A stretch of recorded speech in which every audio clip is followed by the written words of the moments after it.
कोलकाता में जो resident doctor के साथ बर्बरता हुई उससे पूरा देश आघात में है। और जिस दिन ये घटना हुई और मुझे पता चला उस दिन भी मुझे बहुत बुरा लगा था, क्योंकि जो डॉक्टर थी वो सिर्फ रेस्ट करने गई थी, अपनी 36 आवर की ड्यूटी में रेस्ट करने गई थी। 36 आवर की ड्यूटी ऐसा नहीं होता कि उसमें बीच में आपको रेस्ट मिलता है या फिर आप दूसरे कोई अपना मोबाइल देखो, रील देखो, ऐसा नहीं होता। जो भी डॉक्टर ने ये 36 आवर की ड्यूटी की है उसको ही पता होगा, क्योंकि मैंने किया हुआ है। क्योंकि 36 आवर में ऐसा नहीं होता कि भाई पेशेंट आ गया, एडमिट कर दिया और फिर आराम से बैठो, दूसरा पेशेंट आएगा, ऐसा नहीं होता। रेसिडेंट डॉक्टर वहीं पे रहते हैं 36 आवर और कंटिन्यूस काम करते रहते हैं। बहुत ज़्यादा वहाँ पे वर्कलोड रहता है।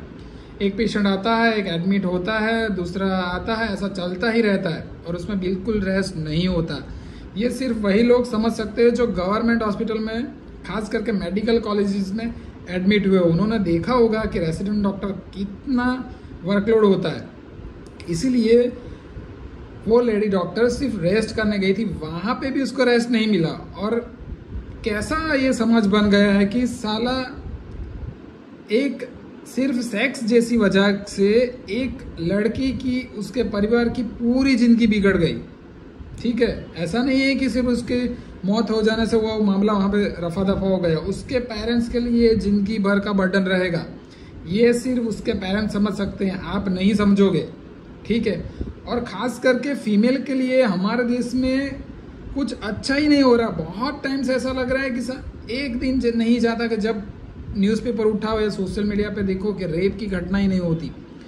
और ये इतना ज़्यादा बढ़ गया है कि छोटी छोटी बच्चियों पर, आज 20 तारीख है और मैंने मोबाइल उठाया और दोपहर को देखा कि थाने में 4 साल की बच्चियों के साथ ऐसा जघन्य अपराध हुआ। तो अब हमारा समाज जा कहाँ रहा पे?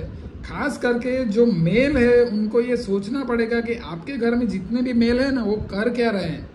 वो लड़कियों के प्रति उनके मन में कितना सम्मान है, दिखावे का सम्मान नहीं, उनके मन में होना चाहिए, उनको रिस्पेक्ट करनी चाहिए। क्योंकि हम हमारे आजू बाजू देखते हैं कि कई लड़के, कई मेल, बुजुर्ग लोग भी लड़कियों का सम्मान नहीं कर पाते और उनके कपड़े से लेकर पूरे जो भी काम वर्क लाइफ होती है उस पर कमेंट करते रहते हैं कि ऐसा नहीं करना चाहिए, वैसा नहीं करना चाहिए। ऐसा नहीं होता भाई, उनको भी इंडिपेंडेंस मिला है, सिर्फ लड़कों को नहीं मिला है।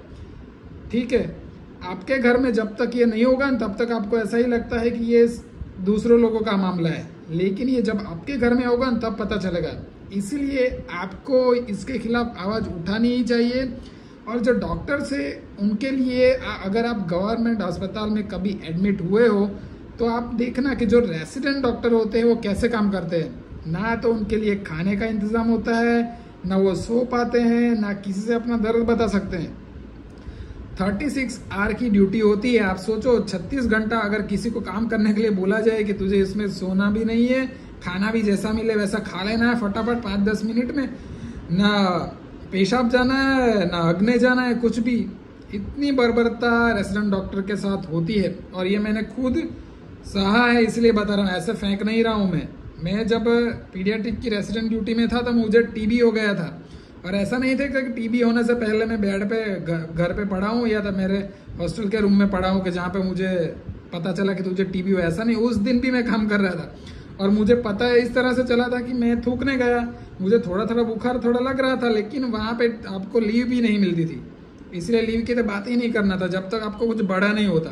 तो उस दिन मैं थूकने गया, उसमें खून आया, तो उस दिन मुझे पता चला कि मुझे टीबी हुआ है। ठीक है, इतनी खतरनाक कंडीशन होती है, ये आप लोग नहीं समझोगे क्योंकि डॉक्टर की बात यहाँ पे अभी कोई करता नहीं। उनको ऐसा ही लगता है कि डॉक्टर तो बहुत पैसा छापते हैं और कुछ दया भया नहीं करते। ऐसा नहीं होता, हम भी पेशेंट को बचाने की ही सोच रखते हैं। अगर मर जाए तो मेरा नाम भी खराब होगा ना, तो मैं क्यों सोचूंगा कि वो पेशेंट मर जाए।